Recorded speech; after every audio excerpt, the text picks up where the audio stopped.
Assalamualaikum warahmatullahi wabarakatuh. Apa kabar sobat-sobat semuanya? Semoga kita semua dalam keadaan sehat jasmani dan rohani, tidak kekurangan satu apapun. Amin ya rabbal alamin. Oke, mari kita lanjutkan saja ceritanya. Bab 1177, kerabat jauh Presiden Sia. Organisasi pembunuh yang arogan seperti itu tidak pernah terdengar. Lalu bagaimana jika Anda tidak setuju? Jiang Yingtao tak dapat menahan diri untuk bertanya, apakah organisasi Blood Tone tidak takut kau menyelidiki mereka? Jika kamu takut, maka kamu bukanlah Blood Tone. Chu Chen berkata, anggota organisasi ini sangat percaya pada Blood Tone. Mereka yang mengikutiku akan makmur, dan mereka yang menentangku akan binasa. Konon, begitu seseorang disukai oleh Blood Tone dan mengundangmu untuk bergabung, jika kau menolak, kau tidak punya pilihan selain mati. Chu Chen menatap Jiang Yingtao dengan serius. Saudari Tao, misi ini sangat berbahaya. Selain itu, Biro Operasi Khusus hampir tidak memiliki informasi tentang organisasi Blood Tone. Hanya Anda yang dapat mengisi kekosongan ini. Ekspresi wajah Jiang Yingtao tegas. Misi pertama setelah bergabung dengan Patroli Dewa begitu berat dan penting, yang membuat Jiang Yingtao semakin merasa bahwa semakin tinggi jabatannya, semakin besar tanggung jawabnya dan semakin besar pula bebannya. Tahun 2000-an sangat membuat iri orang luar. Mereka mempunyai cahaya yang amat menyilaukan. Namun di saat yang sama, mereka juga mengemban tugas terberat, yakni membela negara. Jiang Yingtao dan Situ Jing saling berpandangan. Kami akan berusaha semaksimal mungkin untuk menyelidiki organisasi Bloodsting secara menyeluruh. Situ Jing bersumpah. Dan pada saat yang sama, dia penuh energi. Meskipun misinya berbahaya, mereka sudah menjadi anggota Biro Operasi Khusus dan pernah selamat dari misi sebelumnya. Jiang Yingtao juga mengangguk dengan mata tegas. Baiklah, ada satu hal lagi, kata Chu Chen. Jiang Yingtao dan Situ Jing merasakan hawa dingin di hati mereka pada saat yang sama. Saya tidak menyangka akan dibombardir dengan tugas segera setelah bergabung dengan God Patrol.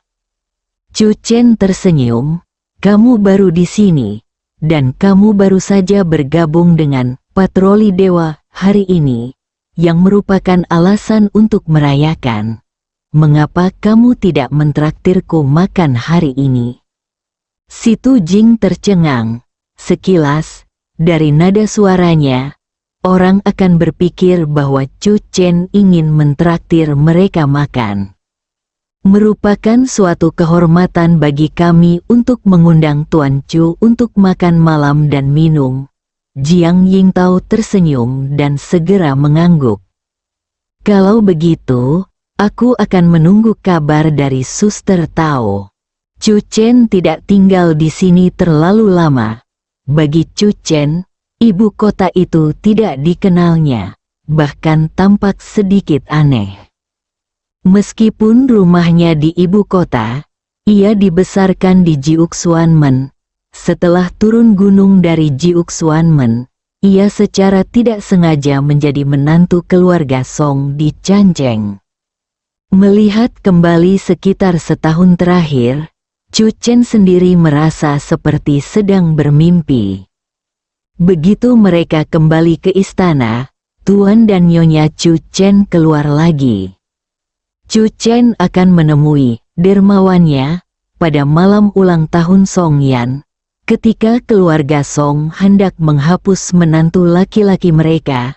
Kemunculan tepat waktu tuan muda ketiga Sia yang memungkinkan nasib antara Chu Chen dan keluarga Song berlanjut.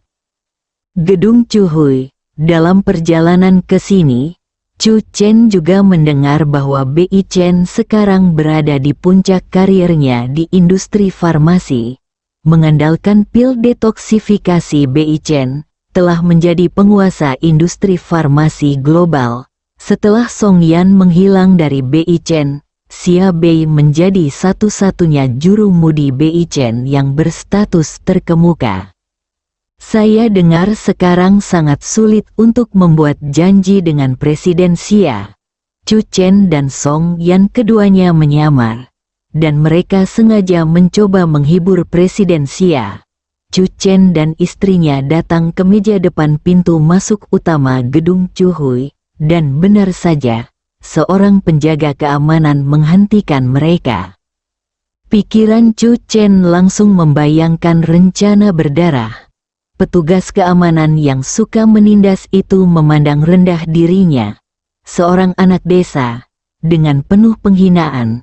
Setelah mengejeknya dengan keras, dia menelepon, dan kemudian Presiden Xia datang sendiri dan menamparkan wajah petugas keamanan itu. "Halo Tuan, Tuan," panggil satpam itu hati-hati beberapa kali. Song Yan juga menatap Chu Chen dengan bingung. Orang ini, mengapa dia tiba-tiba kehilangan fokus? Chu Chen tersadar kembali, menatap petugas keamanan itu, lalu berkata ringan, "Saya ingin bertemu dengan Presiden Xia." Petugas keamanan itu terkejut, lalu mengangguk, "Tuan, silakan tunggu sebentar dan pergi ke meja depan untuk mendaftarkan informasi Anda." Petugas keamanan membawa Chu Chen ke meja depan. Chu Chen tertegun. Para penjaga keamanan di perusahaan Xia Bei sama sekali tidak menunjukkan kesombongan. Bagaimana ini bisa sesuai dengan kemuliaan Tuan Muda Xia? Petugas keamanan itu berjalan mendekat dan melihat seorang wanita muda bertubuh tinggi berdiri di meja depan. Dia mengeluarkan formulir, menyambutnya dengan senyuman, dan meminta Chu Chen untuk mendaftarkan informasinya. Chu Chen melihat sekeliling dan melihat seluruh aula lantai pertama bersih. Tidak dapat menemukan kesalahan apapun padanya. Upaya untuk pamer gagal. Saya harus meminta saran lebih lanjut pada Saudara Feng jika saya punya waktu. Chu Chen tidak punya pilihan selain mengeluarkan ponselnya dan menelepon Xia Bei. "Xiao Bei, wah, Saudara Chen, apakah matahari terbit dari barat hari ini?" Xia Bei berteriak begitu dia menjawab telepon. Mendengar suara yang familiar itu, Chu Chen tak kuasa menahan tawa dan mengomel, "Cepat turun, aku ada di bawah, di perusahaanmu." Tiba-tiba nada mati terdengar di telepon. Di samping, petugas keamanan dan resepsionis memandang Chu Chen dengan bingung. Chu Chen dan Song Yan keduanya menyamar, jadi mereka tidak bisa dikenali. Chu Chen merendahkan suaranya, "Kenapa tidak memberitahu Anda bahwa suami saya dan saya berasal dari Yancheng, dan kami adalah saudara jauh dari CEO Anda Xia?" Ketika CEO Anda Xia masih kecil dan masih mengenakan celana selangkangan terbuka, kami membesarkannya dengan tangan kami sendiri. Saya katakan kepada Anda, jangan beritahu siapapun. Suatu kali, CEO Xia mematahkan kepalanya, dan saya membalutnya dengan kotoran sapi segar. Kemudian, dia menjadi semakin pintar, hingga sekarang, saat dia menjadi CEO Bei Chen. Haha, suami saya dan saya telah datang ribuan mil untuk mencari perlindungan kepadanya. Dan saya tidak tahu apakah dia akan membenci saya, seorang kerabat yang malang. Semakin satpam dan resepsionis itu mendengarkan, semakin cerah mata mereka. Siapa yang dapat menahan gosip tentang CEO perusahaan mereka? Namun, Baik petugas keamanan maupun resepsionis masih memiliki sedikit keraguan di hati mereka, merasa bahwa orang ini berbicara omong kosong. Song Yan juga melirik Chu Chen. Saya tidak menyangka bahwa pahlawan besar Chu akan melakukan hal seperti itu. Kalau saja dia tidak khawatir duri darah itu akan datang lagi, dan hari ini dia meninggalkan Dewi kecil itu di rumah, mungkin ada yang akan menduga bahwa yang datang adalah pahlawan Chu dan Peri Song. Pintu lift terbuka dan Xia Bei bergegas keluar dengan langkah besar. Xiao Bei, kami sudah sampai. Chu Chen mengangkat tangannya. Xia Bei merasa bersemangat. Melihat Chu Chen dan Song Yan sama-sama menyamar, dia tahu bahwa mereka tidak ingin mengungkapkan posisi mereka. Jadi dia segera berjalan mendekat dengan penuh semangat. Melihat, Chu Chen berkata kepada petugas keamanan dan resepsionis, "Sekarang kalian percaya bahwa aku adalah kerabat jauh CEO kalian, Xia, kan?" Keduanya tertegun dan mengangguk cepat. "Mereka tidak mengabaikanmu, kan?" Xia Bei bertanya. "Tidak, mereka berdedikasi dan tidak ada yang salah dengan mereka," Chu Chen memuji. Xia Bei menatap mereka berdua dan segera berkata, "Kumpulkan salinan informasi kalian dan berikan padaku. Aku akan mengatur posisi yang lebih baik untukmu di perusahaan." Mendengar ini, petugas keamanan dan resepsionis sangat gembira dan gembira. "Terima kasih, Presiden Xia." "Terima kasih, Saudara Jauh." Melihat Presiden Xia dengan hangat menghibur pasangan itu saat mereka berjalan menuju lift, keduanya menjadi lebih yakin dengan apa yang baru saja dikatakan Presiden Xia, kerabat jauh mereka. Keduanya saling memandang, lalu kembali ke pos mereka dengan penuh semangat. Petugas keamanan itu tidak dapat menahan kegembiraannya. Dan ketika dia melihat petugas keamanan lainnya, dia sengaja batuk 2 kali untuk menarik perhatian petugas keamanan itu. "Apakah kamu tahu siapa yang baru saja kutemui? Sudah kubilang, jangan beritahu siapa-siapa. Ada saudara jauh Tuan Xia di sini. Kudengar Tuan Xia pernah mengalami patah kepala saat masih kecil. Dan saudara jauh inilah yang menyembuhkannya dengan mengoleskan kotoran sapi. Aku akan memberitahumu sebuah rahasia. Jangan beritahu siapapun. Aku sudah memberitahumu ini. Tuan Xia sangat bodoh saat dia masih muda. Tetapi dia menjadi pintar setelah memakan kotoran sapi." Di gedung Chuhui, legenda bahwa Tuan Xia memakan kotoran sapi mulai menyebar. Bab 1178 Pembicaraan tatap muka. Xia Bei tidak tahu bahwa cerita aneh tentang masa kecilnya mulai beredar di gedung Chuhui. Pada saat ini, Xia Bei sangat bersemangat.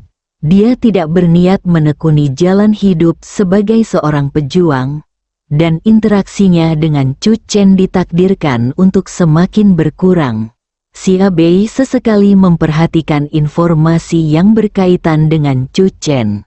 Setelah Perang Laut, ada rumor di internet bahwa Chu Chen dan istrinya telah memasuki Susan, dan tidak ada berita setelah itu. Tanpa diduga, Chu Chen datang ke rumahku secara langsung hari ini. Hal ini membuat Xia Bei bersemangat. Saudara Chen masih peduli padanya. Song Yan tidak ada di kantor. Dia punya banyak kenalan di Bei Chen. Di hati Song Yan, Bei Chen juga adalah rumahnya. Setelah kembali ke Bei Chen, Song Yan pergi mengunjungi kantor-kantor di mana-mana. Xia Bei membuatkan sepoci teh terbaik untuk saudara Chen. Malam ini, Kita para saudara harus minum yang enak. Sia Bei tidak sabar lagi. Kakak Tao baru saja menjadi anggota 2000 Dewa Patroli. Dia akan mentraktir kita malam ini. Jadi mari kita traktir dia makan besar. Chu Chen mengedipkan mata pada Sia Bei. Kakak Tao juga datang ke Beijing. Sia Bei merasa bersemangat. Itu sungguh hebat. Ketika berada di Guangzhou, Suster Tao terkadang akan melindungi tuan muda ketiga Xia. Chu Chen dan Jiang Yingtao bertemu satu sama lain karena perkenalan Xia Bei. Xiao Bei, apakah kamu benar-benar tidak ingin menjadi seorang prajurit? Chu Chen tidak dapat menahan diri untuk mengangkat topik itu lagi. Jangan bicara tentang hal lain. Bagi seorang pejuang, jika ia berhasil menembus alam transformasi ilahi, selama jiwanya tidak hancur, rentang hidupnya bisa sangat panjang. Xia Bei menggaruk kepalanya. Lupakan saja. Aku benar-benar tidak tertarik. Lagi pula, jika kau hidup bahagia di dunia ini, kau tidak perlu hidup terlalu lama. Lihatlah para prajurit kuno itu. Mereka hidup selama 2000 tahun. Mereka hidup cukup lama. Tetapi mereka tetap dibunuh oleh saudara Chen dengan pedang. Dari debu menjadi debu. Dari abu menjadi abu.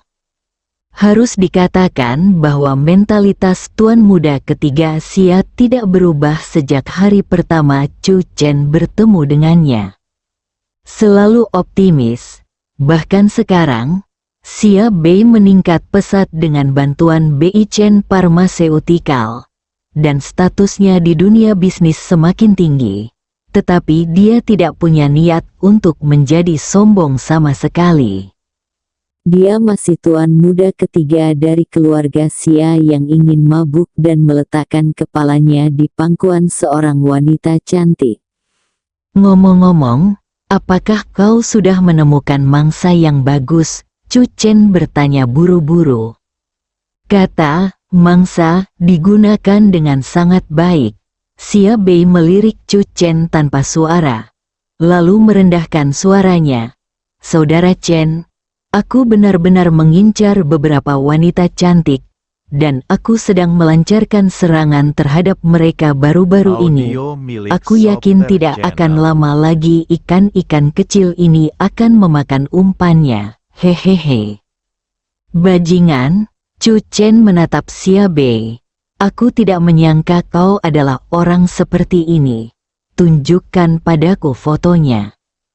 Xia Bei segera duduk lebih dekat ke Chu Chen dan mengeluarkan ponselnya.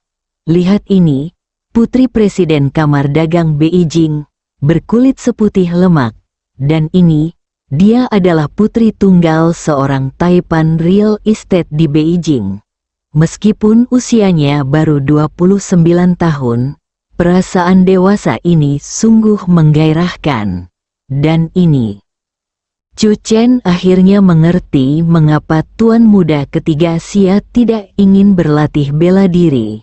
Dia akan menjadi Raja Zhou di ibu kota. Keduanya berbisik-bisik dan makin lama makin bersemangat saat berbicara. Tiba-tiba, pintu kantor didorong terbuka. Keduanya terdiam sejenak, dan Xia Bei segera berbicara dengan suara keras dan mantap. Di atas adalah rencana 5 tahun Beijing berikutnya. Selain menstabilkan perluasan pil detoksifikasi Beijing, kami juga akan meneliti obat-obatan baru.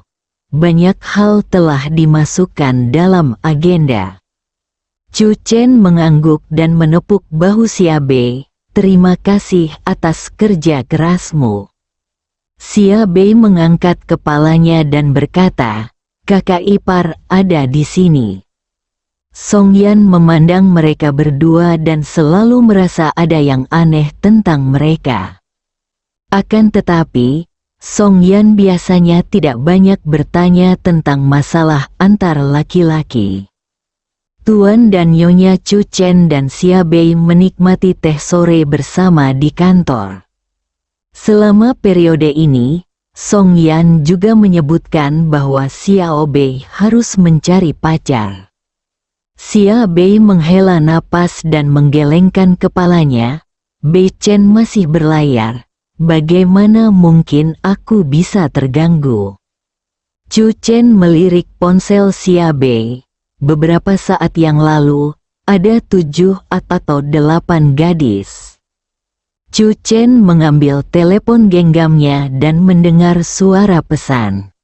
"Chen, di mana kau sekarang? Aku sudah meninggalkan wilayah laut. Ada sesuatu yang penting yang ingin kubicarakan langsung denganmu." Saudara Feng sudah kembali. Chu Chen terkejut. Setelah beberapa saat, dia tidak dapat menahan diri untuk menjawab. "Bagaimana kalau kita bicara lewat telepon saja?" Sangat menghina, Jiang Kufeng tidak menjawab untuk waktu yang lama.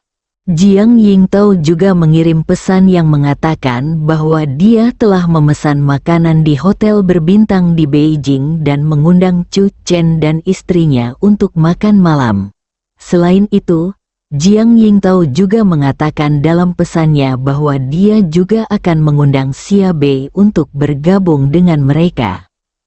Chu Chen membalas dengan emotikon "Oke." Setelah beberapa saat, Jiang Kufeng tampaknya sadar. "Di mana kamu?" "Jing Cheng, jika kamu datang lebih awal, kita akan mengadakan pesta minum malam ini. Datanglah dan minumlah dan mengobrollah dengan kami." Chu Chen mengetik lebih cepat dengan kedua tangan daripada beberapa penulis profesional.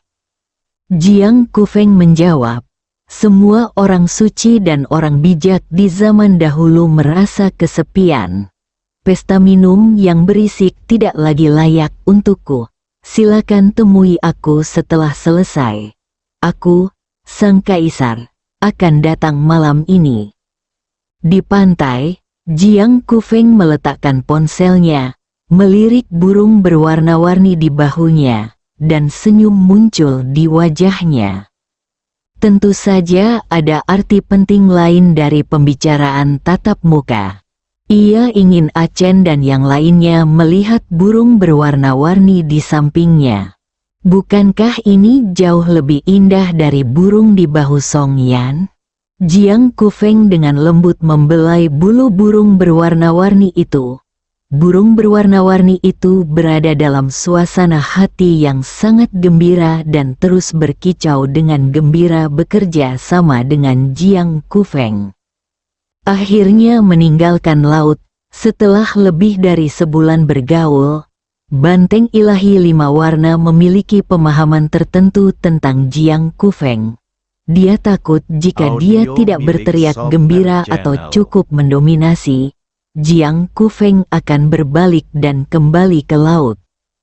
Kemana dia pergi? Apakah dia akan bertemu Chu Chen? Berbagai macam pikiran terus bermunculan dalam benak sang Banteng Ilahi 5 Warna. Selama kurun waktu tersebut, dia diam-diam menyempurnakan tubuh emasnya, yaitu Banteng Suci. Kali ini ketika dia bertemu Chu Chen, dia harus menemukan cara untuk menguji kartu truf Chu Chen. Jika ada kesempatan, dia akan menghancurkan Chu Chen sampai mati. Dia akan mengibarkan kembali panji pemersatu dunia para pejuang. Saat itu, Feng akan tetap menjadi juru bicaranya di darat. Panggilan burung-burung berwarna-warni bahkan lebih penuh harapan. Mengungkapkan kerinduan dan harapan untuk kehidupan yang lebih baik di masa depan, serta keinginan untuk menyatukan dunia para pejuang. Gedung Chuhui, Chu Chen tidak pernah bisa memahami apa yang ingin saudara Feng bicarakan dengannya secara langsung. Tapi itu adalah urusan besok. Pada makan malam nanti, aku harus menikmati perasaan berada di dunia manusia untuk 1 malam. Setelah tinggal di Susan selama lebih dari sebulan, Chu Chen merasa hampir kehilangan kontak dengan dunia. Dibandingkan dengan dunia seni bela diri kuno yang dingin dan beku, Chu Chen lebih memilih kemakmuran dunia manusia. Melihat Xia Bei yang terus mengangkat teleponnya untuk membalas pesan, pahlawan Chu tiba-tiba merasa sedikit iri. Pilihan Xia Bei untuk menjalani kehidupan seperti itu adalah apa yang dirindukan banyak orang. Tentu saja, Chu Chen sendiri juga merupakan eksistensi yang dirindukan banyak orang. Itulah hidup. Kamu pikir aku baik dan aku pikir kamu luar biasa. Tetangga saya Lao Wang jujur dan tidak berbahaya. Bersambung.